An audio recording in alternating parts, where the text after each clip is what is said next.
Vamos lá, pessoal. Bom dia. Então, a gente começou a ver um pouco de o que a gente pode chamar talvez de cinemática de spin, né? Ou seja, como é que a gente descreve os operadores, os estados que representem partículas que têm spin numa certa direção, né? A gente começou, quando a gente faz a coisa lá no início, a gente tem esses dois operadores aqui, né? Eles têm uma interpretação fácil. Esse cara aqui é o módulo do seu desse gerador aqui, desse conjunto de geradores, né, que a gente está chamando de spin. E esse cara aqui vai me dar o observável que me diz quanto que desse spin que eu tenho na partícula está na direção Z, né? E o que a gente começou a ver na aula passada é que a gente pode introduzir, né? Você tem aqui uma direção normal, pode estar na direção, né, acompanhando a direção de N, ou na direção oposta, né? E isso aqui simplesmente vai ser uma rotação, né, a partir de uma matriz de rotação R qualquer, do estado mais ou menos, que, só para lembrar, a gente está usando isso aqui como um atalho para essa notação mais longa e mais clara, que diz que é uma partícula de spin S2 meio, né, rotulado por meio, e o SZ mais ou menos meio, certo? Então isso aqui é só uma notação compacta, né? E eu pego esse estado que representa spin na direção Z, giro ele até ser um estado que representa spin numa direção N arbitrária, certo? Ou seja, se eu quero medir agora quanto que a partícula tem de spin numa direção N, basta projetar, né? Eu posso calcular quem é, por exemplo, N seta mais ou menos do meu estado psi, certo? Isso aqui vai me dar a probabilidade de encontrar o que é que seja que eu tenho aqui com o spin mais ou menos em direção N, certo? É uma generalização daquilo ali, ok? Como aqui a gente está trabalhando sempre com um grupo de rotação, para representar essas modificações, a gente mostrou, né, que a gente pode calcular aqui o nosso... a gente pode calcular nossos valores esperados da seguinte forma. A gente tem que o valor esperado de N mais ou menos do S, N mais ou menos, nada mais é do que H cortado sobre 2, N, certo? É bastante natural, né? Ou seja, o valor esperado, que seria a média das medidas de spin que você vai fazer, vão apontar na direção N, se o estado for um estado mais ou menos na direção N, certo? Então não tem uma surpresa aqui. O que a gente começou a fazer na aula passada é que a gente mostrou que como que a gente pode sair da direção E3, certo? Para uma coisa do tipo N. Onde esse N aqui a gente vai simplesmente parametrizar um vetor que aponta numa direção arbitrária usando coordenadas esféricas, né? Então aqui a gente tem seno θ,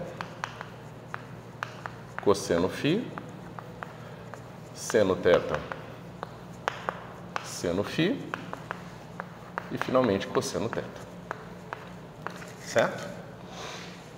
A gente viu que a rotação que nós obtemos para fazer isso é uma rotação que acompanha a ordem da mão direita, né? Então tem que lembrar aqui que quando a gente tem o Z, né, o Y e o X, né, a rotação ela vai sempre ser na direção da regra da mão direita, ou seja, a rotação em torno do plano determinado pelo Y é de 3 para 1, tá certo? Do 3 é do 1 para o 2, né? E assim por diante. Então você vê que o único que vai do índice maior para o índice menor é o do Y, tá certo? Então se você quiser lembrar disso. Então, o que acontece? A matriz que a gente vai ter aqui, ela vai ser assim. Cosseno θ, 0, seno θ, 0, 1, 0, seno θ, e aí cosseno θ, esse cara vai ser 0, 0, 1, que é o nosso E3, né? Esse cara é o E3, esse cara aqui é uma rotação de ângulo θ em torno do plano E2, né? E você vê que falta o menos onde? aqui. Certo? Até aqui tudo bem, pessoal? Se eu aplico essa rotação aqui, o que eu vou obter? Eu vou obter seno θ, 0 cosseno θ. Certo? Então, eu peguei esse vetor e desci ele aqui até ele fazer um ângulo θ no plano aqui 1, 3, tá certo? O que eu preciso fazer agora é fazer uma rotação de 1 para 2. Né? A rotação de 1 para 2 é a rotação que acompanha aqui a regra da mão direita. Você vai ver que ela é uma rotação assim. Esse aqui é do 1 para o 2. Então fica cosseno φ menos seno φ. Tem que lembrar que esse sinal de menos aqui ele vem justamente porque a gente está fazendo uma rotação do 1 para o 3, do 1 para o 2 e não do 2 para o 1, tá certo? Então, aqui vai ficar seno φ, cosseno φ, 0, 0, 0, 0, 1, né? E a gente está aplicando esse cara aqui no seno, 0 cosseno. Isso aqui dá o que, pessoal? Linha vezes coluna vai dar seno θ, né? Essa linha vezes essa coluna aqui, que vai ser o primeiro, seno θ, cosseno φ, certo? Essa linha vezes essa coluna é seno θ, seno φ, e finalmente essa última aqui, cosseno θ. Certo? Não tem nenhuma dúvida aqui. Por que é importante a gente saber a ordem que a gente está fazendo aqui, essas rotações? É porque agora a gente vai escrever isso aqui em termos de geradores, em termos de operadores no espaço de Hilbert, certo? E para a gente fazer isso, a gente precisa saber como que a gente calcula o mapa exponencial e do mapa exponencial à rotação, certo? Então, deixa eu só chegar aqui. Então, essa primeira rotação, essa aqui, né? E depois a gente tem uma rotação que é em torno do plano Z e de ângulo φ, tá certo? E a gente quer calcular o quê? O operador unitário associado à rotação que a gente obtém quando a gente aplica depois essa vezes essa aqui.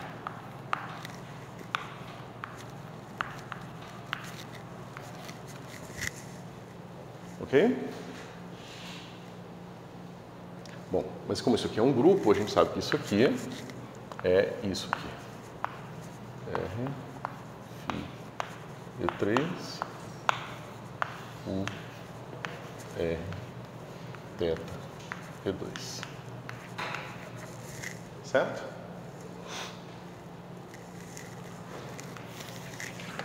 Agora, quem são esses operadores aqui, né? U, R, θ, E2. Isso aqui vai ser exponencial do gerador, então menos I, aí tem um sobre H cortado aqui, o ângulo é φ, e o gerador é o SY. Tá certo? Alguma dúvida em relação a isso aqui? E a mesma coisa vai ser aqui. Como a gente está acompanhando a direção da rotação, assim como ela é definida pela regra da mão direita, não tem nenhuma troca de sinal aqui. Os sinais são diretamente extraídos daqui. E 3, mesma coisa. Exponencial de menos I, Φ, SZ sobre H cortado. Deixa eu ver se eu não estou fazendo uma besteira. Esse aqui está certo, esse aqui está certo.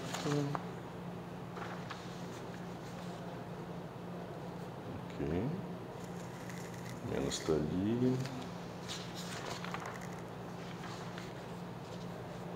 E o outro está covo. Bom. Deixa eu ir aqui para frente, aí a gente volta, que eu acho que vai ser mais conveniente.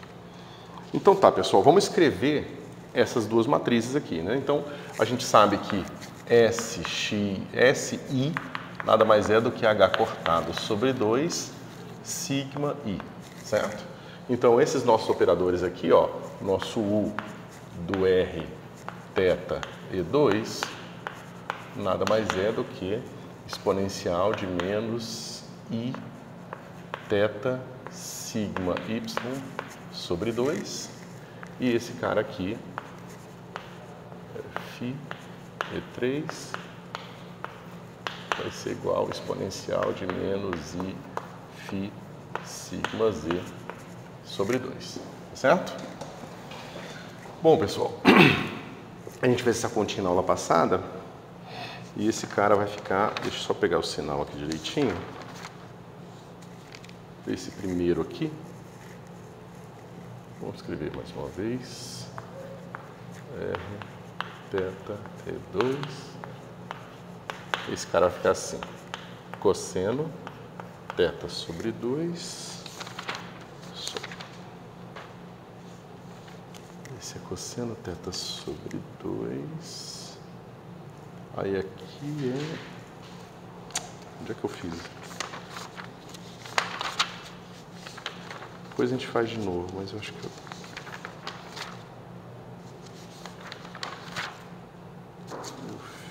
fiz, onde? Não fiz. Ah, fiz sim, tá aqui. Esse cara aqui é do SY, é isso mesmo. Então esse cara fica cosseno de θ sobre 2 menos seno θ sobre 2, seno θ sobre 2 e cosseno de θ sobre 2. Pessoal, essa conta é fácil, tá? Porque vocês não viram na aula passada. É simplesmente pegar o sigma, né? Lembrar que o sigma y e não é nada mais do que 0 menos i e 0. E você vê que o quadrado desse cara aqui dá identidade. Então, todas as potências pares de uma exponencial desse cara aqui vão ser proporcionais a identidades e todas as potências ímpares vão ser proporcional ao sigma z. Então, separa os seus produtos em 2. Só que aquilo que você separa quando você tem potências pares e potências ímpares é exatamente o que multiplica o da exponencial, que vai dar o seno e o cosseno, certo? Lembrando que tem o i, cadê? O i aqui, né? Ou melhor, aqui. Esse i aqui vai fazer o papel de mudar o sinal para dar senos e cossenos e não seno hiperbólico e cosseno hiperbólico. Se não tivesse i aqui, teria senos e cossenos hiperbólicos, não é o que a gente quer. Então essa conta é bem simples de fazer. Então a gente sabe que essa é a representação, ou seja, é o operador no espaço de Hilbert, no U, associada à rotação que a gente está fazendo aqui no espaço tridimensional usual, tá certo? É sempre aquele mapa entre elementos de grupos, entre representações do mesmo grupo, representações diferentes do mesmo grupo. Okay? E a gente viu também que do sigma z é mais fácil ainda, né? Porque o sigma z ele vai ser 1, 0, 0, menos 1, certo? Então aqui a gente vai ter uma exponencial complexa, aqui uma exponencial complexa, quando você calcular essa exponencial aqui. Quem não tiver feito esse tipo de continha, faça, tá? Para vocês pegarem o jeito da coisa. Então, como é que fica nosso operador final? O U aqui do RR. Né? Então, a gente viu que esse U do RR é o produto dos dois U's, né? Ou seja, U do R com R é o produto desses dois U's aqui. A gente calculou os dois, então vai ficar assim.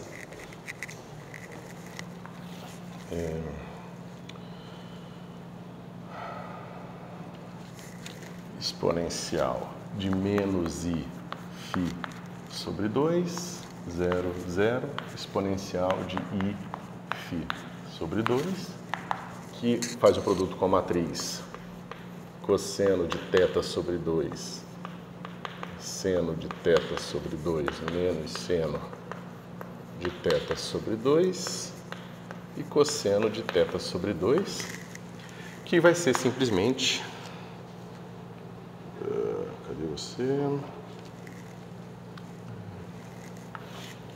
Linha vezes coluna, vai ficar exponencial de menos I φ sobre 2, cosseno de θ sobre 2, né? Vezes coluna, linha vezes coluna. Então, deixa eu escrever aqui embaixo. Isso aqui vai ser cosseno de θ sobre 2, exponencial de menos I φ sobre 2. Então, seno de θ sobre 2, exponencial de menos I φ sobre 2. Aqui vai ser menos seno de θ sobre 2, exponencial de I φ sobre 2. E, finalmente, cosseno de θ sobre 2, exponencial de mais I φ sobre 2. Certo? Alguma dúvida?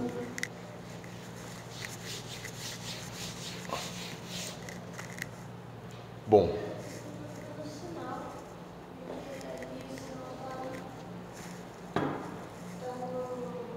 Será que eu errei? Peraí. Errei, tá certo. O sinal é aqui. Isso. Obrigado.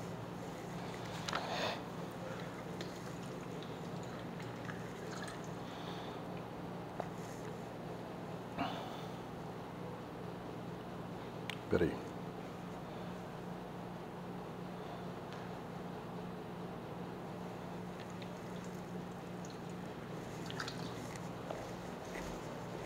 Eu talvez tenha errado aqui, na verdade. Peraí. Esse cara tem menos I. E aqui vai ser menos I, menos, não, menos é... Mas tá certo, menos é aqui mesmo. Deixa eu só ver mais uma vez. Esse cara é menos I. E aqui eu vou ter... menos I, menos I.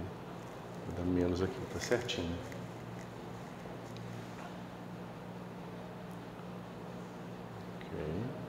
Ok. Tá, pessoal. Só é aquele detalhe da rotação, tá? Aqui, o que acontece é que esse mapa aqui, ele tem que ter o sinal oposto justamente por causa da... Desculpa, esse aqui tem que ter o sinal oposto justamente porque aquela rotação... Aqui o sinal tem que ser oposto por causa da rotação do eixo Y, ela andar do 3 para o 1, tá certo?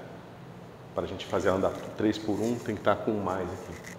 Porque é justamente pela regra da mão direita, tá certo? Então esse cara aqui fica assim, esse cara aqui fica assim. E esse cara aqui fica assim. Certo? Aqui não fiz nenhuma besteira, isso. Pronto. Agora o que acontece é que se eu aplicar essa matriz aqui no 1, 0, ou seja, cosseno de θ sobre 2 exponencial de φ sobre 2, seno de θ sobre 2 exponencial de φ sobre 2, menos seno de θ sobre 2 exponencial de φ sobre 2 e cosseno de θ sobre 2 exponencial sobre 2. Então, se eu aplicar isso aqui em 1, 0, como é que vai ficar?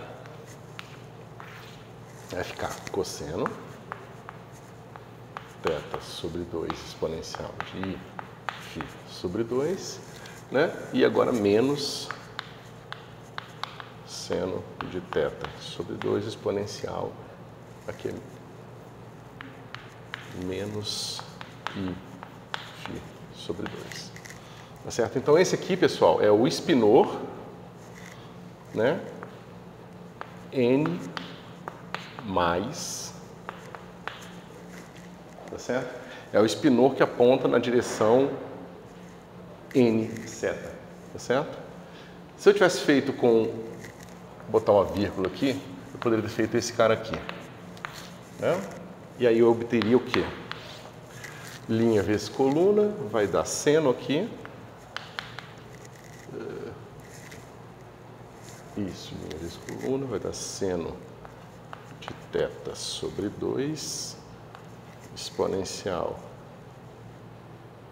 de I φ sobre 2 e cosseno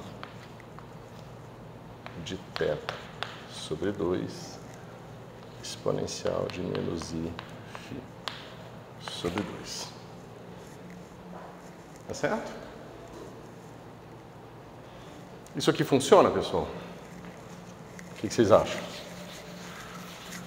É meio esquisito, né? Porque você vê que isso aqui é o equivalente para um spinor àquela matriz, aquele vetor n que eu tinha escrito antes, que era cosseno, seno teta, cosseno φ, seno teta, seno φ e depois cosseno teta.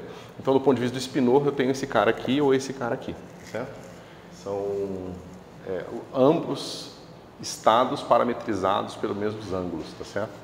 Então, se eu, por exemplo, coloco o meu θ como sendo π sobre 2, eu estou apontando agora o quê? Eu desci do z e fui até o plano xy.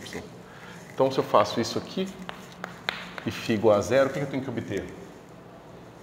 Um estado que representa o spin na direção x, tá certo? Como é que fica aqui? Π sobre, cosseno de π sobre 4, aqui exponencial de i π sobre 4, e aqui vai ficar menos seno de π sobre 4, exponencial de menos i π sobre 4. Quanto é que é isso aqui, pessoal? Lembra, né? Cosseno de π sobre 4 é raiz de 2 sobre 2. É o ângulo que os dois coincidem, né? Então vai ficar assim, raiz de 2 sobre 2 é 1 sobre raiz de 2, né? Esse cara aqui vai ficar, esse cara aqui vai ser, espera um pouquinho, aqui é zero, estou viajando, isso aqui é exponencial de zero. Então, exponencial de zero, exponencial de zero. Bom, então esse cara vai ser 1 menos 1.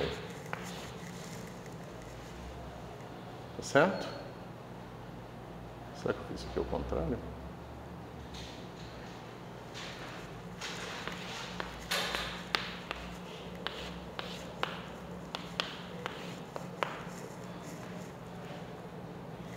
Tá ao contrário. Fiz alguma besteira, peraí. Porque eu só estou checando se esse cara aqui é de fato um autovetor do sigma x, né? Sigma x é assim, então tinha que ser 1, não 1 menos 1. Então, de fato,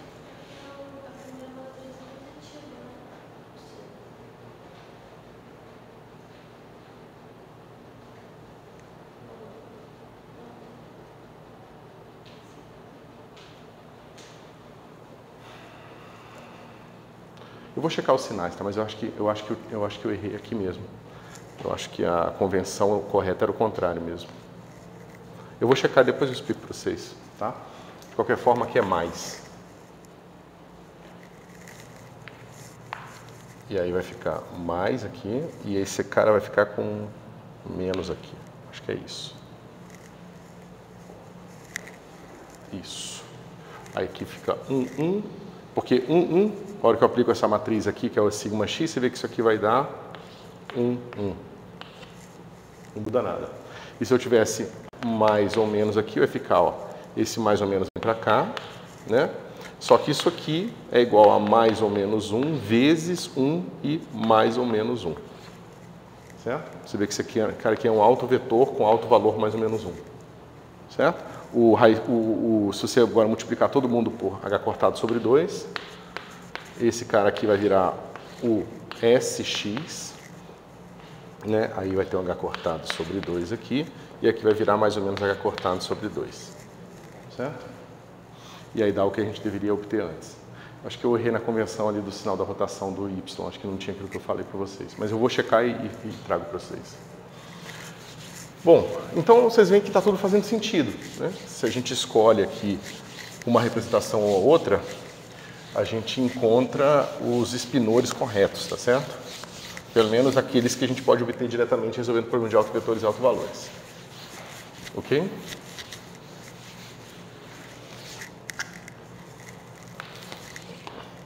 Até aqui alguma dúvida, pessoal? Basicamente a gente está construindo, para a gente fazer estudos com spin, a gente precisa saber como medir spin. Para a gente saber como medir spin, a gente precisa saber como construir estados que representam spins quaisquer, né? E é essa ferramenta que eu estou dando aqui para vocês, tá certo? Você escreve um spinor arbitrário assim.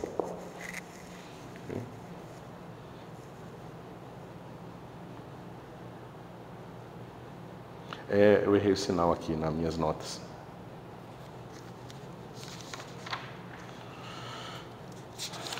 Tudo bem, pessoal, até aqui? O que eu quero falar agora, fazer um pequeno... como é que se diz? Sair um pouquinho aqui do que o livro fala, para mostrar para vocês uma coisa muito interessante que a gente pode construir com os spinores, que se chama álgebra de Clifford, certo? Então, o que a gente viu é o seguinte, a gente viu que sigma x ao quadrado é igual à identidade, 2 por 2, né? A gente viu isso algumas vezes, sigma y ao quadrado é igual a uma identidade 2 por 2, tá certo? E o sigma z ao quadrado também é uma identidade 2 por 2, certo? Por que isso aqui é interessante, pessoal? Porque a gente vai construir uma álgebra a partir das matrizes. Mas uma vez que a gente tem uma álgebra que a gente construiu a partir das matrizes, a gente pode esquecer as matrizes e usar só a álgebra, né? Quando eu falei de grupos para vocês, eu falei um pouco disso. Eu falei que você pode pegar um grupo e esquecer os objetos matemáticos que você usou para constituir o grupo e pensar só numa tabela de multiplicação que diz que esse cara vezes aquele, daquele outro e assim por diante, certo? E eu vou mostrar por que isso aqui é interessante.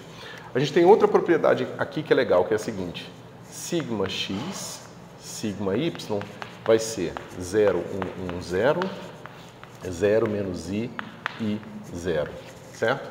Isso aqui vai ser o quê? Vai ser i, 0, 0, menos i, certo? Agora, se eu calcular o sigma y, sigma x, eu vou obter o quê? Eu vou ter menos i, 0, 0, i. Mas isso aqui é igual a menos sigma x, sigma y. Vocês concordam?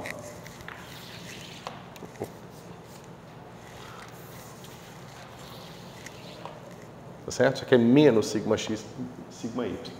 Então eu tenho a seguinte relação algébrica entre essas matrizes. Eu tenho que sigma x, sigma y mais sigma y, sigma x é igual a 0. Certo? Mas aí você pode repetir essa brincadeira, né? Lembrando que sigma z é igual a 1, 0, 0, 0, menos 1. Você vai repetir essa brincadeira e vai descobrir que sigma x, sigma z, mais sigma z, sigma x também é igual a 0. Tá certo? E falta aqui o x e o y, e falta o yz, yz mais z, y também é igual a 0. Tá certo? Pessoal, isso aqui é o que a gente chama de anticomutador, né? Então isso aqui a gente pode resumir assim. Anticomutador de sigma x, sigma y é igual a 0. Certo? Só que se a gente pega o anticomutador de sigma x com sigma x, o que acontece aqui? Dá sigma x ao quadrado mais sigma x ao quadrado. Isso aqui é 2 vezes a identidade. Certo? E a mesma coisa vai acontecer para todos os outros. Ou seja, quando eu pegar x, x, y, y, z, z, eu vou ter isso aqui. E quando eu pegar diferentes, eu vou ter 0. Tá certo? O que isso aqui está parecendo, pessoal? Parece alguma coisa para vocês? Parece uma delta de Kronecker, né? Parece que esse produto, se eu normalizar ele define como se fosse uma delta de Kronecker. Então eu vou fazer isso, vou falar que sigma i ponto sigma j é definido como simplesmente o anticomutador de i e j dividido por 2. Certo?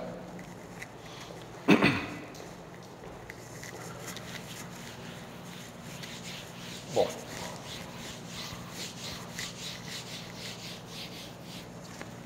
Então, se eu pego aqui e falo que eu tenho um certo vetor, eu vou chamar V assim, Vx sigma x mais, isso aqui são números, tá? Números reais,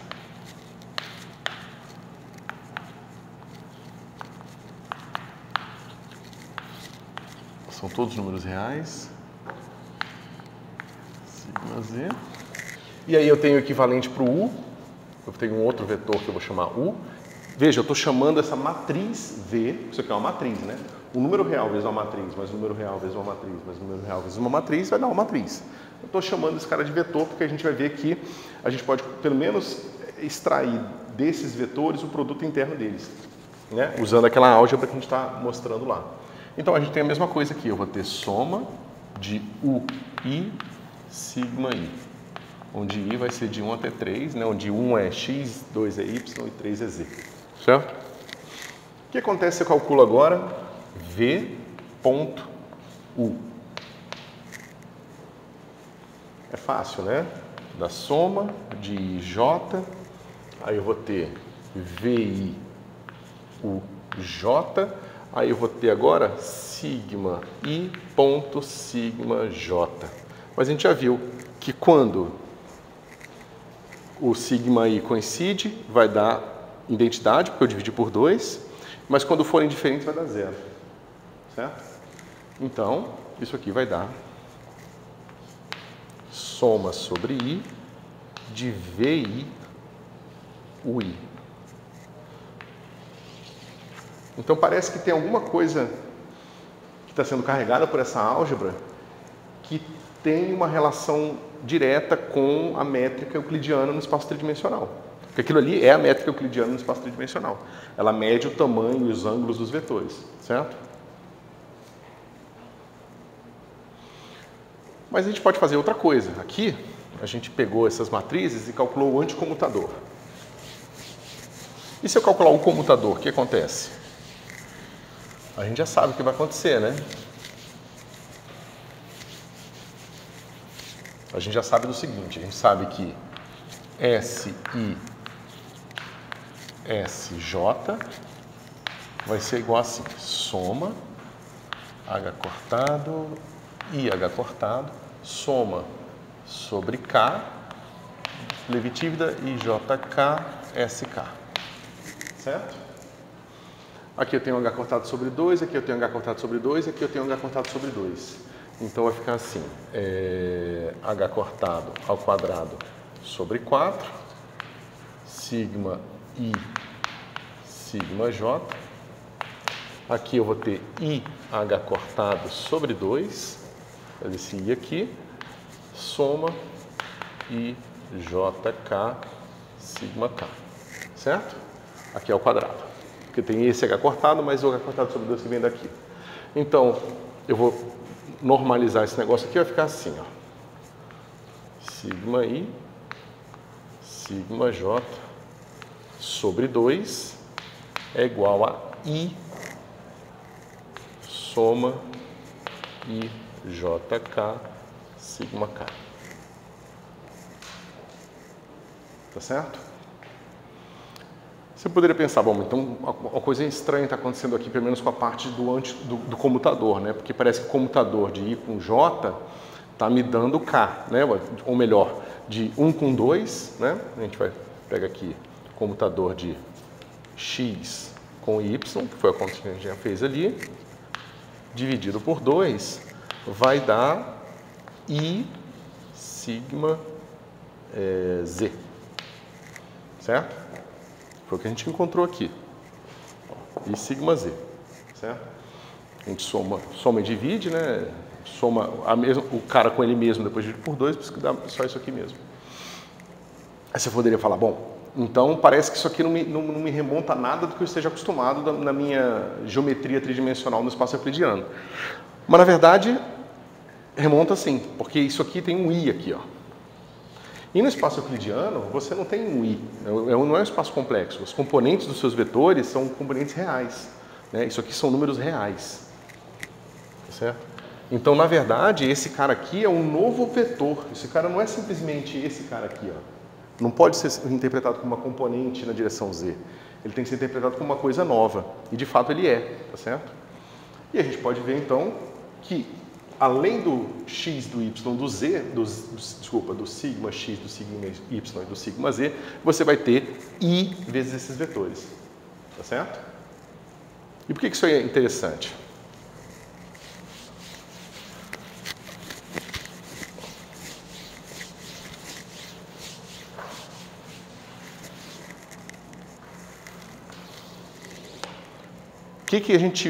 quando a gente constrói esses objetos aqui, eles estão representando o que ali quando a gente está fazendo as rotações? Eles representam o gerador de rotação, né? E o gerador de rotação está associado a um plano, né? Então, você pode pensar que esse vetor, com esse i aqui na frente, na verdade ele não é um vetor. Ele é o que a gente chama de bivetor. Ele, na verdade, é uma estrutura matemática que representa uma área, certo? Esse cara representa a área direcionada que está associada ao plano x e y, certo? Então você pode pensar que você tinha vetores, que são setinhas, mas agora você tem pequenas áreas com direção, tá certo? Então esses caras aqui, eles fazem para você o bivetor, ok? Bom, o que a gente pode extrair disso aqui? Que a gente tem um produto que me dá tipo um produto interno, que tem a ver com módulo e ângulos, né? Tamanhos e ângulos aqui. E você tem um outro produto que te constitui áreas, tá certo? E você pode juntar as duas coisas, porque, se você lembrar, a gente está simplesmente trabalhando com uma álgebra matricial. E a álgebra matricial, ela aceita produtos diretos. Produto entre uma matriz e outra. Não precisa fazer simplesmente um computador ou um anticomputador, né? Só que a gente pode ver o seguinte. Se eu pegar uma matriz aqui, como eu escrevi ali, V, com uma matriz U, isso aqui é fácil de ver que vai ser o comutador, o anticomputador, mais esse cara aqui. Mas eu vou dar um nome para ele. Eu vou falar que isso aqui, eu vou simplesmente dividir por 2, vai ser sigma x cunha sigma y. Tá certo? Que a gente pode chamar de produto externo. É o produto antissimétrico, certo? Tem esse símbolozinho aqui. Então você pode ver que VU é igual a V.U mais V cunha U, ou externo U, certo? E isso forma a nossa álgebra de Clifford. Por quê? Porque, na verdade, eu não preciso desses dois produtos. Basta eu ter esse produto original aqui, que é chamado produto de Clifford, certo? Bom, agora vamos ver o seguinte. Nós tínhamos identidade, 2 por 2, certo? A gente viu que a gente pode interpretar esses caras aqui como vetores direcionais, né? Que representam a direção x, y e z. Nós acabamos de ver que a gente tem o i sigma x, i sigma y e i sigma z, que representam as áreas. Então esse cara aqui é o plano YZ, esse plano XZ, esse plano XY, tá certo? Mas a gente ainda tem um objeto que a gente pode formar aqui. O que acontece se eu calculo agora? Ó, sigma x, sigma y, a gente já sabe quem é, né? Tá aqui, é i aqui. E se eu multiplico por sigma z, vai ficar como? Vai ficar assim, ó, i, 0, 0 menos i, né? Foi isso aqui que eu já tinha calculado. E agora eu boto aqui no meu lado direito, eu boto 1, 0, 0 menos 1. Isso aqui é o que, pessoal? Ó, linha vezes coluna, i, 0, 0, i de novo. Então isso aqui é i vezes a identidade. 2 por 2. Tá certo? Bom, mas se sigma x, sigma y, o produto desses caras representa a área xy, sigma x, sigma y, sigma z representa o volume. Tá certo? E esse volume é basicamente a identidade. Só que tem um i aqui na frente. E como a gente não está trabalhando com vetores complexificados, esse objeto ele é diferente desse cara aqui, ó. Certo? Vai ser o i vezes a identidade 2 por 2. Então, se eu simplesmente esqueço da minha álgebra matricial e introduzo 1 mais 3 mais 3 mais 1 objetos, Quantos objetos eu tenho? 8, né? Se eu introduzo esses 8 objetos com esses produtos aqui, que satisfaçam essa álgebra, eu posso esquecer da minha matriz e posso simplesmente dizer que isso aqui é uma álgebra. Eu dou um nome para ela. E o nome dessa álgebra é a álgebra de Clifford. Certo? E por que ela é interessante? Porque você consegue reproduzir todos os elementos da geometria euclidiana usando essa álgebra. Inclusive toda a parte do grupo de rotação, tudo já está incluso dentro da álgebra. Você não precisa introduzir objetos novos, né? Vocês podem ver que tem uma relação muito direta entre esse objeto e esse cara aqui. Esse aqui seria um escalar, né? Quando você faz um produto, por exemplo, aqui, ó. Desses dois caras, eu tenho esse produto aqui que a gente sabe que tem uma matriz aqui, ó, 2 por 2. Esse cara é um escalar, tá certo? Então você tem objetos matemáticos representando estruturas geométricas naturais que você tem no seu espaço. Todo espaço tridimensional vai ter coisas que não giram, vetores, planos e volumes. Tá certo? E você não precisa de mais nada. O que vocês estão acostumados, que foi o cálculo de Gibbs que vocês aprenderam, o que ele fez? Ele percebeu uma coisa muito interessante aqui. Ele percebeu que eu posso levar o escalar nesse cara com um i aqui, ó. E eu posso levar um vetor numa área com um i também. Certo? Esse mapa em que eu pego metade do meu espaço e mapeio na outra metade é o mapa de Hodges. É o mapa que você usa para levar vetores em áreas e vice-versa. Tá certo? Mas você não precisa fazer isso. Né? Você não precisa desse conceito estranho de pseudo-vetor e pseudo-escalar. Se vocês já viram isso, por exemplo, em elétrica, vocês veem que aparece lá o pseudo-vetores, né? o campo magnético é um pseudo-vetor. Porque, na verdade, ele não é um pseudo-vetor. O campo magnético é uma área. Ele não é como um campo de vetorizinhos que apontam, ele é como se fossem areazinhas. Tá certo? E ele vem do fato de que o campo magnético é resultado da interação não de coisas escalares, como o campo elétrico. Né? O campo elétrico é o seguinte, eu tenho aqui uma carga ρ escalar. E essa carga ρ, ela vai causar um efeito aqui de campo no ponto P. Não, ρ e o P tá ρ e no ponto P. Você vê que o elemento geométrico que eu tenho para relacionar ρ e P é simplesmente esse vetor aqui, ó. Tanto que o campo elétrico que eu vou obter vai ser na direção radial. Tá certo? Eu não tenho um elemento geométrico a mais para representar a interação que ρ causaria numa carga aqui. Justamente porque ρ é um elemento, é uma carga pontual, escalar. Eu posso girar o quanto que eu quiser o elétron que a carga dele não muda. Tá certo? Agora o campo magnético não. O campo magnético tem a ver com esse cara, às vezes, uma certa velocidade. Então ele é um vetor aqui, ó. O elemento geométrico que relaciona a velocidade com o ponto de aplicação é uma área. Essa área aqui que tem a ver com o campo magnético.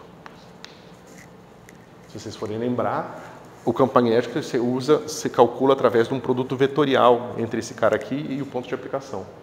Né? Essa velocidade aqui e a velocidade do ponto de aplicação. E o produto vetorial, ele te dá uma coisa cujo módulo é a área. Tá certo? Formada por esses dois caras. Então, o campo magnético ele tem naturalmente um caráter diferente do campo elétrico. Mas como no espaço tridimensional o número de áreas, o número de direções coincide, né? Isso foi simplificado pelo Gibbs para construir o cálculo vetorial que vocês estão acostumados. Certo? É uma questão quase de um acidente da história isso ter sido feito assim. Porque, por exemplo, você pegar o livro do Maxwell, ele fez tudo usando quaternios, que tem a ver com um pedaço dessa álgebra aqui. Certo? Basicamente, os quaternios têm a ver só com essas áreas aqui. Né? E isso generaliza, né? Inclusive, eu estava tentando preparar um curso optativo para graduação de álgebra do espaço-tempo, que é a generalização disso para o espaço de Minkowski. Porque aqui eu estou mostrando como isso aqui está relacionado com o espaço euclidiano. Mas no espaço de Minkowski aparece a mesma coisa. São as matrizes de Dirac, que você usa para construir a equação de Dirac, que você encontra dentro delas uma álgebra de Clifford. E lá se torna muito mais importante entender a álgebra separada da representação matricial. Por isso que, se a gente chegar lá na equação de Dirac, vocês vão ver, a gente vai ver isso aqui de novo. E eu estou antecipando um pouco para vocês terem uma noção de que isso aqui tem uma importância geométrica muito grande. Tá certo? Vamos fazer umas continhas aqui para a gente ter uma visão mais clara do que está acontecendo.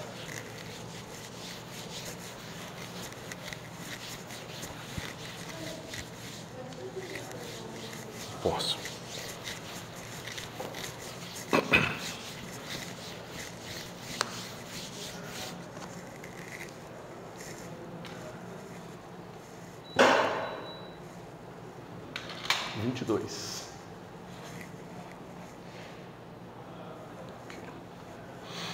Então vamos lá. Então basicamente eu tenho o produto AB, que vai ser A escalar B mais A externo B, certo? A gente tem todos os nossos elementos, então eu não quero introduzir um número complexo na minha álgebra, então eu vou simplesmente manter os seguintes elementos. Eu vou ter 1, que está associado a esse cara aqui, tá certo? Eu vou ter sigma x, sigma y, sigma z. Tá? Esse cara aqui eu não quero o i, como eu falei, então esse cara vai ser simplesmente sigma x, sigma y, sigma x, sigma z e sigma y, sigma z. Certo? E eu tenho um último elemento aqui que vai ser sigma x, sigma y e sigma z. Então eu tenho 1, 2, 3, 4, 5, 6, 7, 8 elementos. Certo? Vale pensar um pouquinho também o seguinte, que tem uma coisa associada à álgebra matricial. 8 elementos é tudo que eu preciso para escrever uma matriz complexa 2×2 arbitrária. Né? Uma matriz 2×2 tem 4 elementos, mas quando ela é complexa ela tem 8 elementos, porque você pode ter a parte real e a parte imaginária dela. Se você fizer as continhas, você vai descobrir que você pode fazer combinações lineares desses caras aqui para obter qualquer matriz complexa 2×2. Tá certo? Então tem uma relação de 1 para 1 entre o número de elementos na álgebra das matrizes 2×2 complexas e os elementos geométricos associados ao espaço euclidiano. Certo? Ok. Agora, será que esse negócio aqui é útil mesmo? Será que esses elementos geométricos têm a interpretação que eu estou falando que tem e que eles podem ser usados de formas a fazer contas de formas mais convenientes, né? De forma mais conveniente? Vamos ver. O que acontece aqui quando eu faço a seguinte aplicação? Ou seja, eu tenho aqui o sigma x, certo?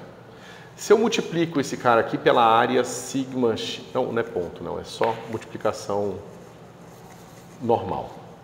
Sigma x, sigma y. Se eu multiplico pela direita, essa direção por essa área.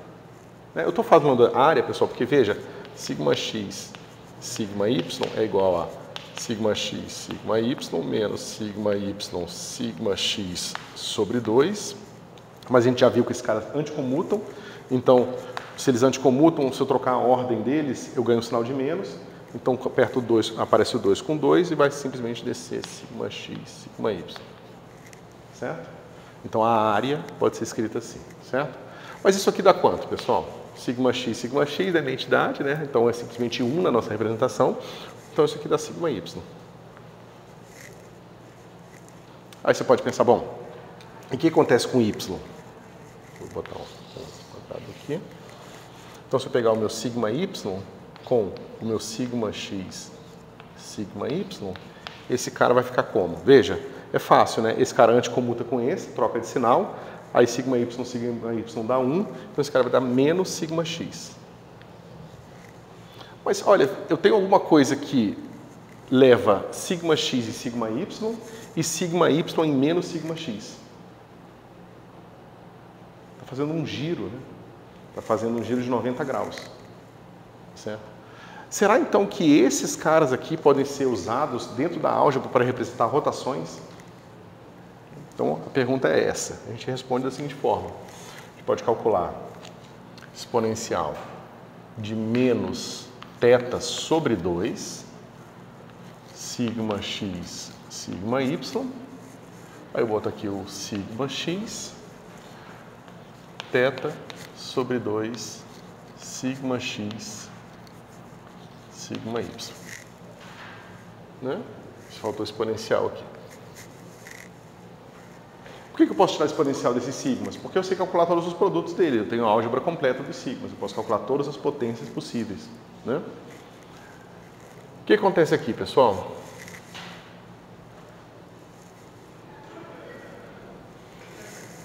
Sigma x comuta com sigma x, mas sigma x não comuta com sigma y.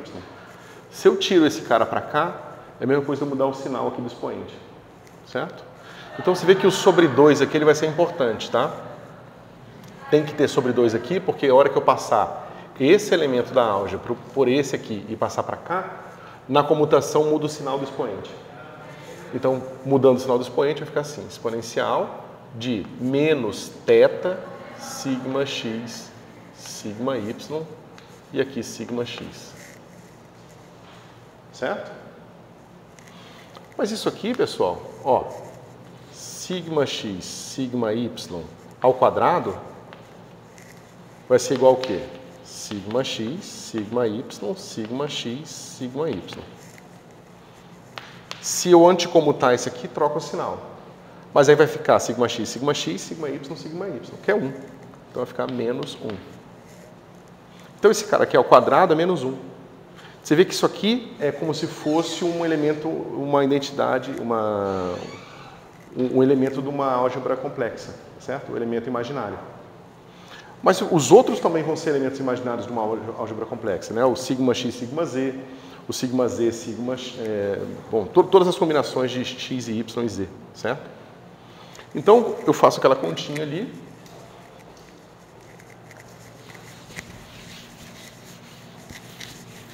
E obtenho o seguinte. Aqui vai ficar cosseno de θ, não de θ sobre 2, tá certo? Porque justamente por causa desse objeto ter passado para cá, o 2 somou com 2 aqui, ficou meio mais meio, deu 1, tá certo? Então vai ficar cosseno θ mais... Tá com menos, então, menos sigma x, sigma y, seno θ. E aquilo ali multiplicando sigma x. Tá certo? Isso aqui vai ficar assim. Cosseno θ, sigma x. Esse aqui vai ficar sigma x, sigma y, sigma x. Anticomuta uma vez, fica positivo. Seno θ. Seno θ, sigma y. O que é isso aqui, pessoal? É a rotação desse objeto aqui. Então você vê, eu não introduzi matriz mais no meu problema. Não tem matriz representando transformações lineares. Eu tenho a minha álgebra, eu calculei esses mapas aqui, esses exponenciais dos elementos da minha álgebra, tá certo? Eu podia inclusive fazer exponencial de volumes aqui. Aqui eu fiz exponenciais de álgebra, de áreas, tá certo? Eu acabei de ver que as exponenciais das minhas áreas geram rotações, assim como as matrizes geram rotações em elementos tridimensionais. Veja, aqui está falando originalmente de matrizes 2×2, mas eu estou obtendo tudo que a gente encontra na geometria tridimensional euclidiana. Tá certo? Ela está toda constituída dentro dessas matrizes 2×2. Certo? E é justamente para deixar bem evidente que esse objeto aqui, ele na verdade está associado a rotações no espaço tridimensional. Mas esse objeto ele tem características diferentes sobre rotação do que esse objeto aqui. Certo? Ele gera rotação num vetor, mas ele em si gira de formas diferentes. Certo? Que é o que a gente vai ver que dentro da álgebra de Clifford, esses caras aqui são os espinores. Certo? Ou seja, um espinor você pode pensar fundamentalmente como uma transformação de um vetor. Certo? Uhum.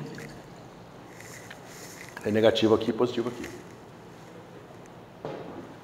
Certo? E o mais interessante é que se você pegar esses objetos aqui, estudar esses exponenciais de áreas, você vai ver que esse cara aqui vai formar uma representação do grupo, não o SO3, mas um grupo maior do SO3, porque ele envolve os espinores, que é o spin 2. Bom, é o spin, nesse caso. Tá certo? Se você... Deixa eu ver se eu falo isso agora. Isso, né? Esses dois caras juntos formam o SO3. Esse cara aqui forma o spin, o grupo spin, tá certo? Deixa eu ver se eu falo isso agora ou depois. A gente pode ver outras coisas assim. Por exemplo, o que acontece quando eu pego agora o meu V com o U? Né? Esse cara aqui a gente tinha calculado antes. Vai ficar assim. Soma de IJ, VIUJ, sigma I, sigma J. Certo? Se eu pegar esse cara aqui e elevar ao quadrado, o que eu vou obter? Porque vocês estão acostumados a fazer produto interno entre vetores. Mas eu vou mostrar para vocês que faz sentido fazer produto interno entre áreas também. Certo? O que acontece se eu elevo esse cara aqui ao quadrado? Primeira coisa, antes disso. Como é que vai ficar essa soma aqui, pessoal? Eu vou ter aqui 1, 2, 3, 1, 2, 3. Então eu vou ter uma situação que eu vou ter V1, U2. Mas eu também vou ter V2, U1. Tá certo? Mas isso vai ficar assim, ó. Vou botar só esses dois elementos. Vai ficar assim, V1, U2, sigma 1, sigma X, sigma Y, mais V2, U1, sigma Y, sigma X, mais todas as outras combinações que não me interessam muito agora.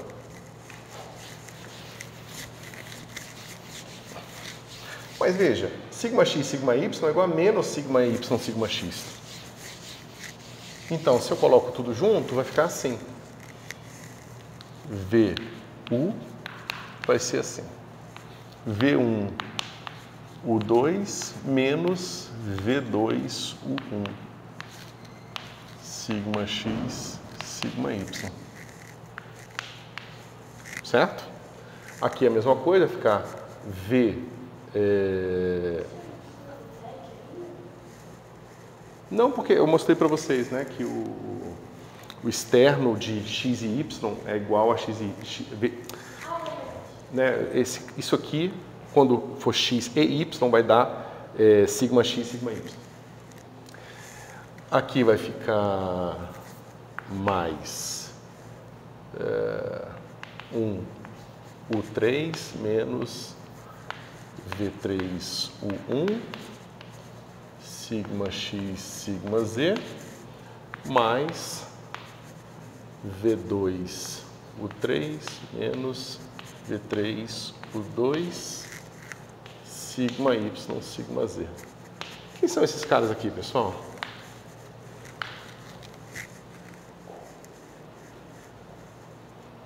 São os componentes do produto vetorial. Mas vocês vejam que o produto vetorial, ele não aqui na álgebra de Clifford, ele não te dá um vetor, ele te dá uma área. Mas é porque é justamente o significado geométrico do produto vetorial é esse. O produto vetorial de dois vetores não te dá um terceiro vetor, ele te dá uma coisa que está associada à área formada por esses dois vetores. Tanto que se forem dois vetores colineares, isso aqui vai dar zero. Tá certo? Mas veja, a gente sabe que sigma x, sigma y é igual a menos 1. Tá certo? E a gente sabe que sigma x, sigma y, que é uma área, vezes uma outra área aqui qualquer, vamos botar aqui sigma y, sigma z, eu posso trocar a ordem daqui. É muito fácil fazer essas contas, porque você basta contar quantas vezes sigmas diferentes passaram, porque eles anticomutam. Toda vez que você troca 2 de lugar, você ganha um sinal de menos. Então o meu sigma y veio para cá, ele passou pelo sigma x, então ganhou um sinal de menos. E o meu sigma z, ele passou para cá, então ele passou pelo sigma y e sigma x.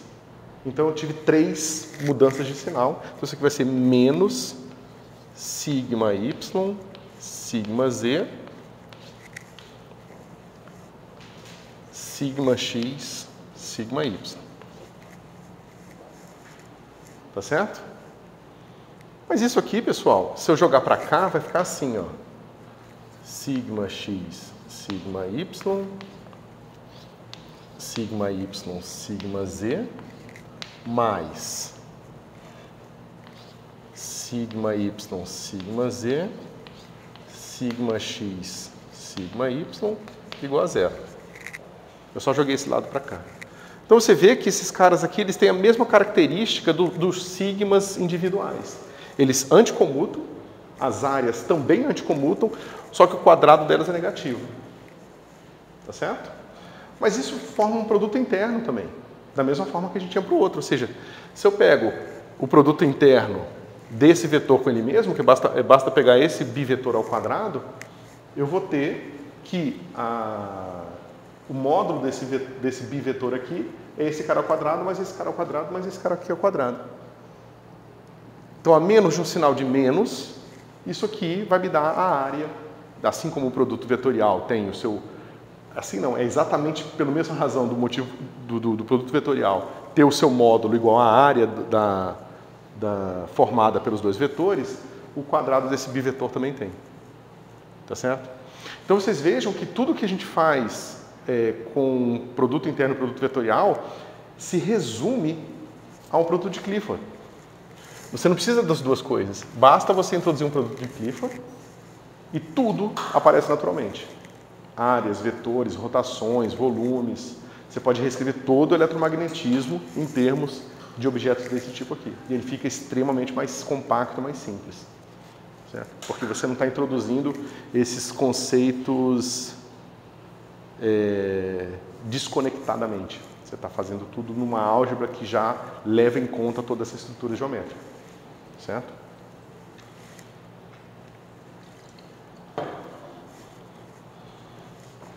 Ok.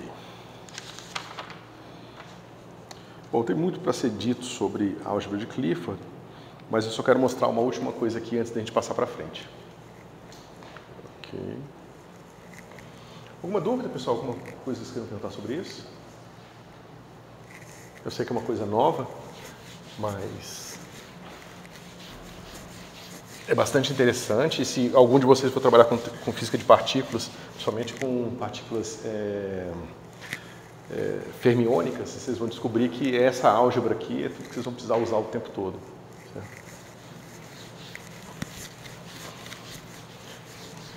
Para dar um gostinho de como esse negócio aqui é interessante, eu vou falar do spinor, mas antes deixa eu falar uma coisa aqui para vocês. Quando a gente vai para as matrizes gama, você descobre que as matrizes gama vão satisfazer uma álgebra assim, ó.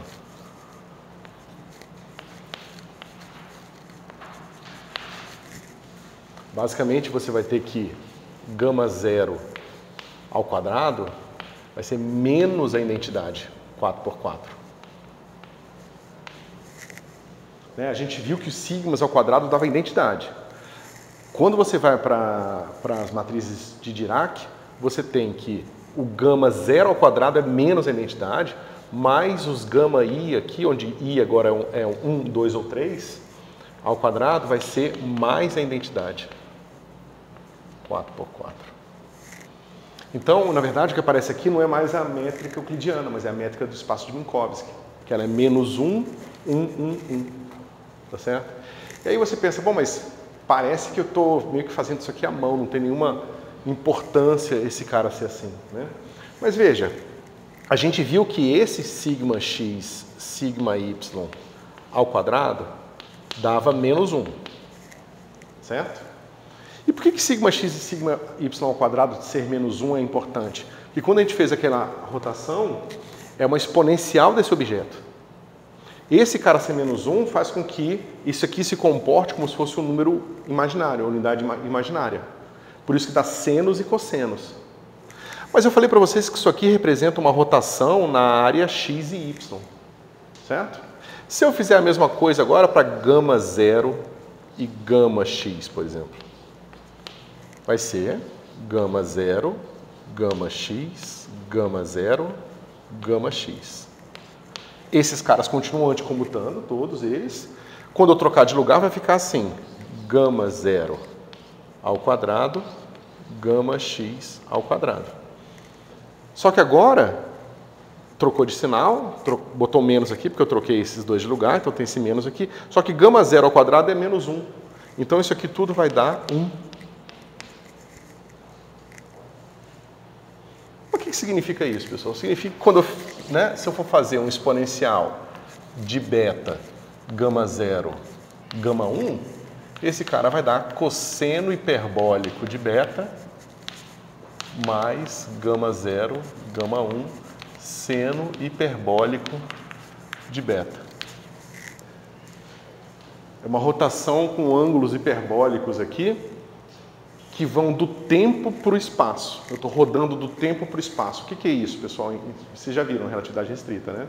Isso aqui é uma mudança de referencial inercial. É um boost. Certo? Então você vê que a álgebra de Clifford, que é formada usando a métrica de Minkowski, ela vai te dar os mapas exponenciais dessas áreas representando rotações e boosts. Porque as rotações continuam sendo negativas aqui, quando eu pegar o x com y, mas quando eu pegar 0 com x, 0 com y e 0 com z, eu tenho 3 rotações hiperbólicas agora, que vão fazer boosts. Isso já está tudo na minha álgebra de partida. Eu não preciso colocar isso a mais, eu não preciso introduzir matrizes 4x4, eu não preciso fazer nada. Minha álgebra vai ter agora a identidade, vai ter as minhas 4 direções, 3 espaciais e uma temporal. Eu tenho as minhas áreas, que vão ser 6 áreas agora, porque eu tenho os planos XY, XZ e YZ, mas eu também tenho os planos tempo X, tempo Y, tempo Z. Então eu tenho 6 objetos aqui, 4 aqui, 1 aqui. Eu vou ter, eu não vou escrever quem são esses caras aqui, mas esses caras são os volumes, tá certo? Então eu vou ter um volume que é XYZ, mas eu também vou ter o volume tempo XY, né? Isso aparece em algumas situações. E eu tenho o quadrivolume aqui, que é o 0, 1, 2, 3. Então eu tenho 3 objetos aqui e 1 aqui. Então eu tenho 1 mais 4 mais 6, aqui é 4, mais 1, tá certo? Eu tenho 16 objetos, que são todos os elementos da matriz de uma álgebra 4x4, tá certo? E que com isso você consegue representar qualquer objeto geométrico dentro de uma álgebra de Minkowski, dentro de um espaço de Minkowski, tá certo? E você vê que se a gente soubesse relatividade restrita antes de construir o cálculo, a gente não teria introduzido o produto vetorial. Porque não tem como, né? O produto vetorial, ele sai de um espaço de 4 dimensões para um espaço de 6 dimensões.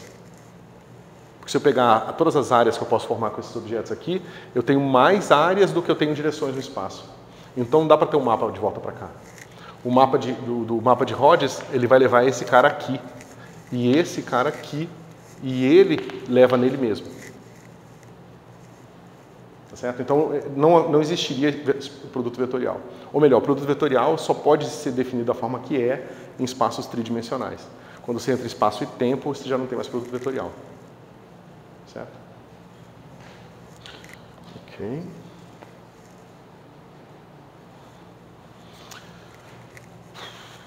Deixa eu ver se isso aqui...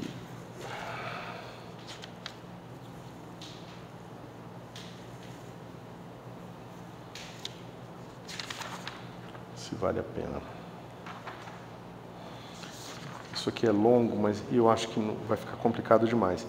Tá? Basicamente, pessoal, o que acontece é que a gente ainda pode usar a álgebra de Clifford e associar esses vetores aqui a elementos da álgebra de Clifford, certo? Então, a gente pode mostrar que esse vetor, na verdade, ele é associado ao da álgebra de Clifford, tá certo? Você tem o meio menos meio, ele está associado ao menos o sigma x, sigma z. É isso, sigma x, sigma z. E você consegue fazer todas as outras associações. Você precisa do identidade imaginária meio, vai ser igual a sigma x, sigma y, e identidade meio menos meio vai ser igual a sigma y, sigma z. Certo? Então você pode... Parece muito estranho isso aqui, não sei se vocês acham, mas parece muito estranho, é associado, tá? Não é igual, não. E você consegue mostrar, eu não vou fazer isso porque é longo e eu acho que a gente não ganha muita coisa, você consegue mostrar que se você representa seus espinores como elementos da sua álgebra de Clifford, um espinor qualquer, ele vai ser escrito como uma combinação de uma área com um escalar, por incrível que pareça, certo? E que reforça para vocês a interpretação do espinor como algo que gira um vetor. Tá certo?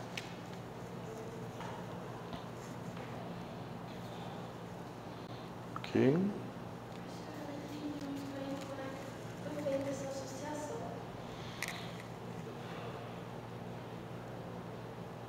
A ideia é a seguinte. Pensa que você tem um espinor como a gente está acostumado, né? A gente viu que a gente tem esse cara aqui, que ele vai ser uma coisa assim. Alfa e beta. Tá certo? Então esse cara aqui é um objeto que é transformado pelos operadores que a gente está acostumado. Então a gente sabe que a gente pode calcular o sigma x vezes esse Ki aqui e ver o que acontece com alfa e com beta. A gente pode calcular sigma sy nesse cara e ver o que acontece com alfa e beta. A gente pode fazer a mesma coisa para o z, né? E ver o que acontece com alfa e beta. E aí você vê, se você pega agora o efeito de sigma, deixa eu mostrar aqui.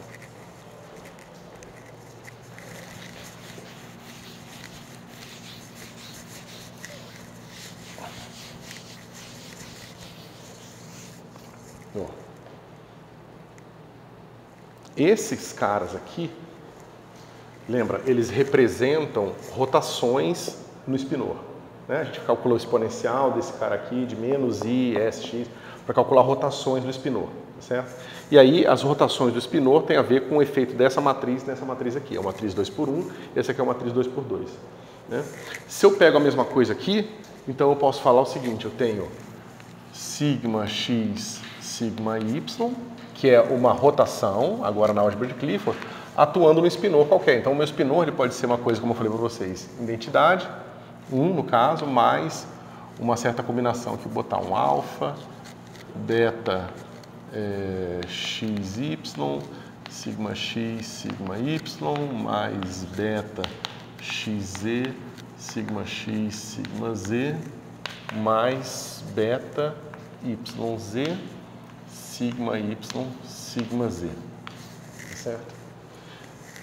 Esse cara vezes a identidade vai me dar um elemento também das áreas, né? Então vai ficar simplesmente alfa, sigma x, sigma y, certo?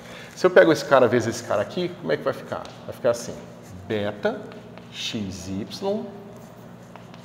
sigma x, sigma y, sigma x, sigma y, que a gente já viu que é menos 1, que é um elemento desse tipo aqui. E agora tem os outros, que vai ser, por exemplo, mais, igual aqui, eu vou ter mais beta, x e z, agora eu vou ter sigma x, sigma y, sigma x, sigma z. Aí você se pergunta, bom, o que é isso, né? Comuta esse cara uma vez, bota o sinal de menos, mas vai ficar sigma x, sigma x. Então esse cara aqui vai ficar menos sigma y, sigma z. Então essa álgebra é fechada. Se eu pego uma rotação aplicada aqui, eu tenho escalar mais bivetores, eu continuo com escalar mais bivetores. Porque quando eu calcular esse cara com esse cara aqui também, sempre vai coincidir um, tá vendo? Porque são 3 elementos.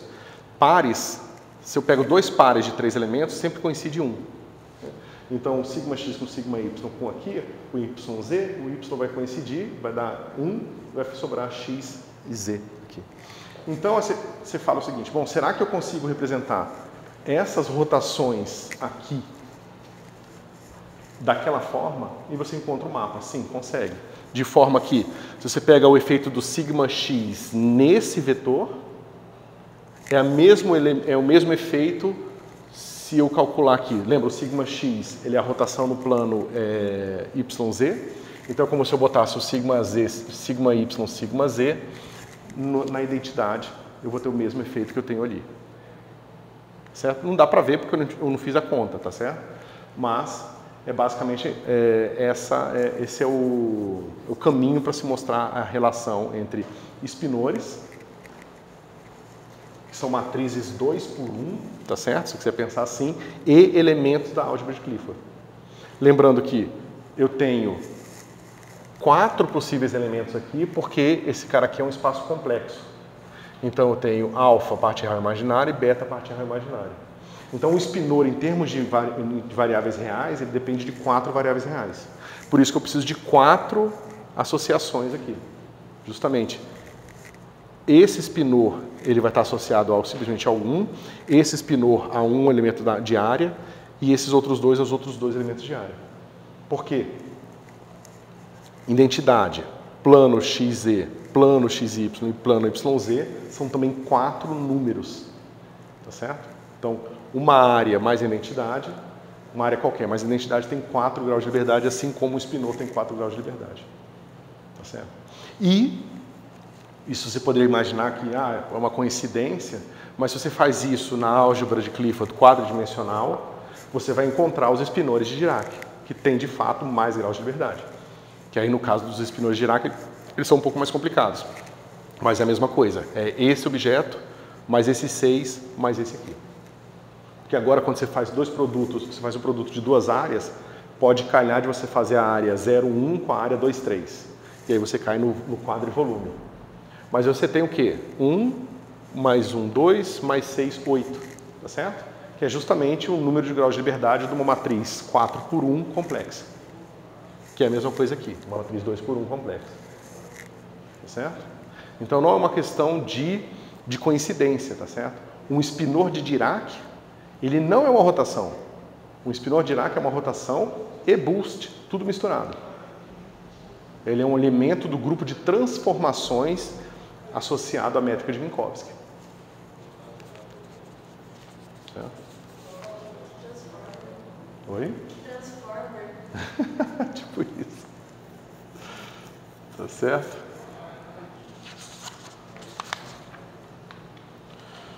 Ok. Bom. Mais alguma coisa, pessoal? Que aí a gente vai trocar um pouco de assunto agora. Trocar não, né? Vamos seguir em frente. Alguma dúvida sobre isso aqui? Quer dizer, claro que vocês vão ter um monte de dúvida sobre isso aqui, mas alguma curiosidade, alguma coisa que vocês queiram perguntar agora? É a única maneira de você pegar aqui se você escreve em álgebra de Clifford, o seu tensor de Faraday, que é o tensor que representa o campo elétrico e magnético, ele passa a ser um bivetor também, uma coisa tipo áreas, né? E você encontra que as primeiras equações de Maxwell, aquelas que são não homogêneas, né, que tem fonte, elas podem ser escritas assim. E as outras equações, elas são escritas assim. Então, quando você estuda a álgebra de Clifford, é a única situação em que você condensa todas as equações de Maxwell numa equação só. Porque se você pegar ponto com o externo, você tem um produto de Clifford. Então, essa aqui são todas as equações de Maxwell de uma vez só. Então, é a única estrutura algébrica que você consegue usar para reduzir as equações de Maxwell para uma só. Se você tentar fazer com formas diferenciais, você consegue transformar ponto no produto externo do dual, você faz uma certa bagunça ali. O dual, pessoal, que vocês aprenderam lá em eletro, ou em outros lugares, é o mapear esse cara nesse cara aqui. E vocês vão ver que esse cara aqui é tipo o Levitivita de Minkowski, né? E o Levitivita de Minkowski também transforma esse cara nesse cara aqui e esse cara dentro dele. Então tudo aquilo que vocês viram com esses objetos que vão sendo introduzidos aos poucos, já tem tudo, a estrutura está toda presente já na álgebra de Clifford quando você formula ela. Certo? Bom.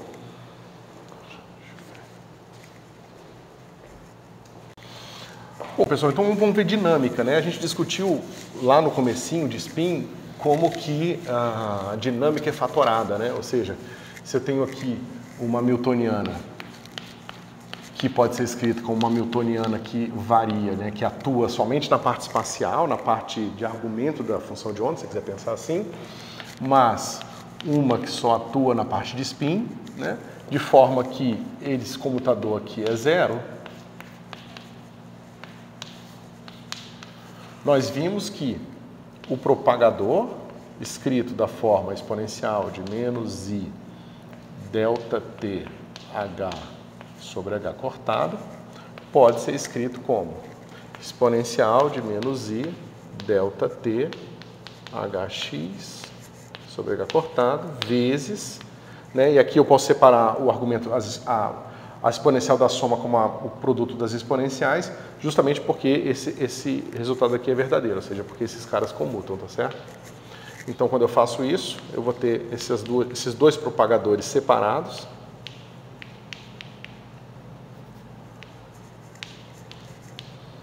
E, portanto, quando eu atuo isso numa base de produto tensorial, eu vou ter o seguinte.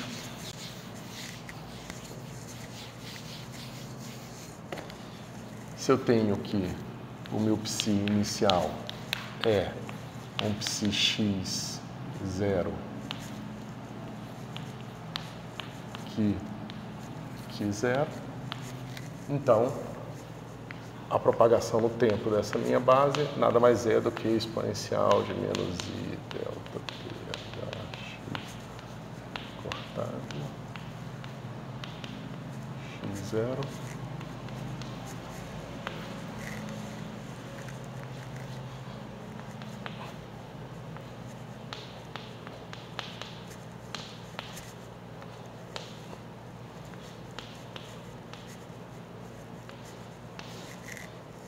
certo? Mas então, significa que isso aqui, pessoal, satisfaz uma equação de Schrödinger separado desse cara aqui, ó. Se calcular o DDT desse cara aqui, ou seja, se eu chamo esse cara aqui de Ki, de T, como é que fica o IH cortado do DDT dele?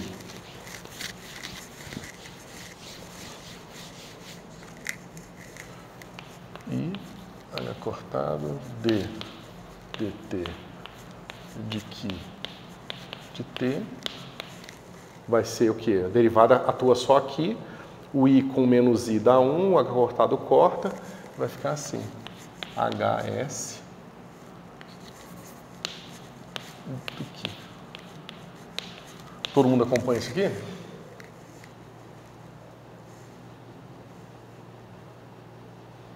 Então eu posso estudar a dinâmica de spin em separado.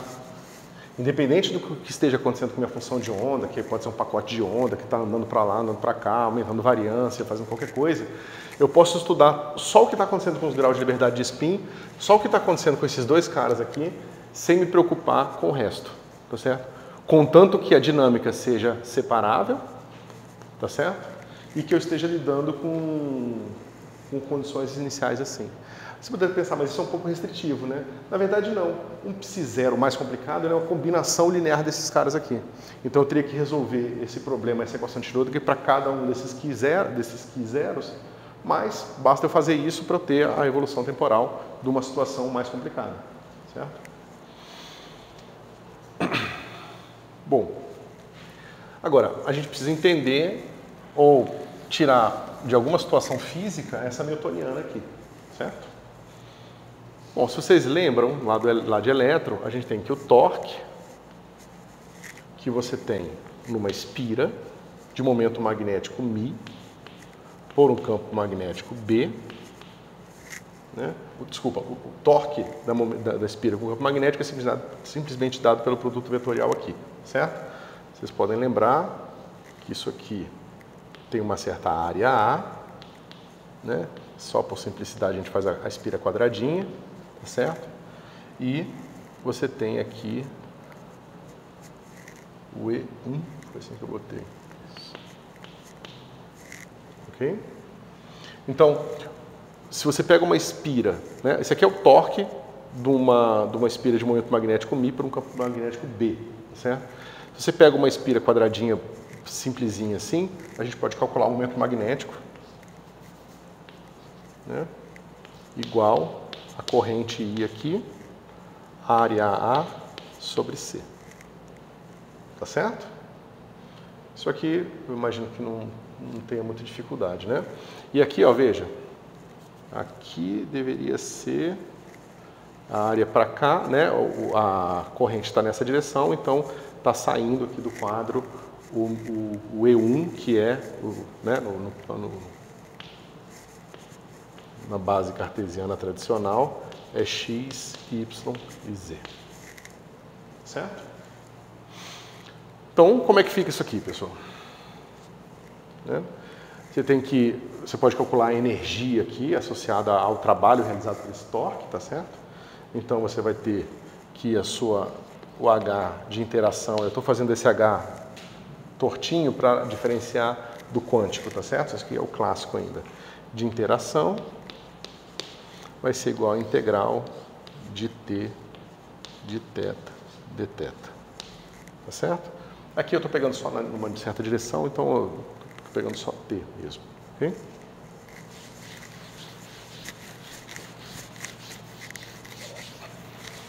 Pessoal, eu imagino que vocês tenham visto isso em eletro, né? Não seja nenhuma novidade para vocês.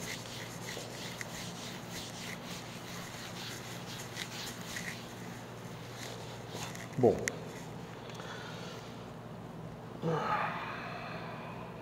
O que está acontecendo aqui é que essa integral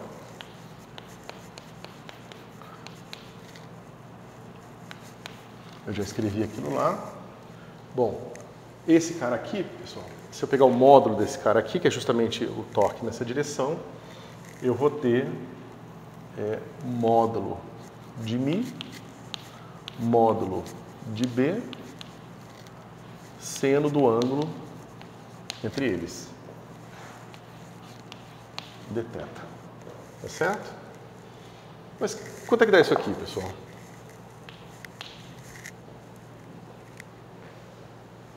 Né? Quando eu tenho esses dois caras aqui colineares, eles estão com um ângulo coincidente, né? Incidente, então um ângulo zero entre eles. Então, esse aqui dá zero. Se eu quero saber a energia que está contida nessa interação, eu tenho que integrar desse zero até um certo ângulo que vai dar a separação final deles aqui, certo? Então, esse é o trabalho que eu teria para construir o estado em que eu tenho um certo ângulo entre esses dois caras aqui. Certo? Aquela coisa, igual quando você traz a partícula do infinito, né? Você tem uma partícula aqui, você traz a primeira, não tem ninguém forçando ela, então o trabalho é zero. Traz a segunda partícula, sofre o trabalho realizado pelo, né? E aí você constitui a energia como sendo a energia para a criação daquele estado. Aqui é a mesma coisa, você parte de uma interação que não tem força nenhuma ocorrendo e você vai entortando aquele cara ali, aumentando o ângulo entre o momento magnético e o campo magnético, até você encontrar o estado final, certo? Então essa é a integral que a gente está fazendo aqui. Bom, ninguém aqui, o campo magnético eu estou botando fixo aqui, ele não depende do ângulo, tá certo? Então, essa integral aqui, ela vai ser simplesmente μ B. Só que a integral desse cara aqui vai dar menos, né? Isso. Menos cosseno de θ. Tá certo?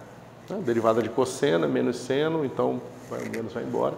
Mas isso aqui, pessoal, é menos μ escalar B. Certo? Eu acho que talvez vocês tenham visto essa conta de uma forma até mais geral, tá certo? Mas uma maneira simples de você estudar essa interação e conseguir encontrar a newtoniana é essa. Okay? Então é isso aqui que a gente tem que quantizar agora. Okay? A gente pode quantizar esse sistema e fazer aquele tipo de conta ali para a gente entender qual é a dinâmica de spin. Né? É claro que a gente tem algumas limitações aqui. Por exemplo, se a minha newtoniana é assim, né? Eu sei que eu quero, na hora que eu quantizar esse cara aqui, a minha newtoniana de interação, que vai ser justamente esse pedaço aqui, que vai depender de spin, né? Porque você vê, na newtoniana de uma partícula, aqui, faltou uma coisa. Aqui a gente está falando de uma espira, tá? Mas você pode pensar que essa espira, na verdade, é um elétron girando. Certo? Tem um elétronzinho aqui girando. E aí você está pensando que você está calculando a interação desse elétron, né? Desculpa, o elétron girando não. Um elétron com spin. Certo? Nessa direção aqui, você poderia imaginar que é o momento magnético aqui. A interação ela não depende do giro de alguma coisa, ela depende de momento magnético, tá certo? Isso é um resultado que você obtém na equação de Dirac diretamente. E no caso da mecânica quântica não relativística, você tem que introduzir isso à mão. Você tem que dizer, olha, o momento magnético de spin ele vai ter o mesmo tipo de interação que o momento magnético de uma coisa que se movimenta, tá certo? Mas no caso da equação de Dirac você obtém isso pelos princípios. Bom, então essa interação é dessa forma, então a interação do spin de um elétron com o campo magnético também vai ser daquela forma, tá certo? Você tem aqui o spin saindo do quadro, você tem um campo magnético aqui numa direção qualquer, esse ângulo entre eles vai dar essa Hamiltoniana de interação. Okay? Por que eu estou falando isso? Porque você tem que ver então que esse cara aqui vai ser o valor do campo magnético no ponto onde está a partícula, né? Ou seja, se eu tenho um campo magnético B aqui, vai ser um B de X, tá certo? Se a minha Hamiltoniana é assim, quantizada, então significa que eu vou ter o momento magnético, que vai ser simplesmente associado ao spin da partícula, tá certo? Só que aqui eu vou ter B de X posição do elétron, que é um conjunto de operadores, tá certo?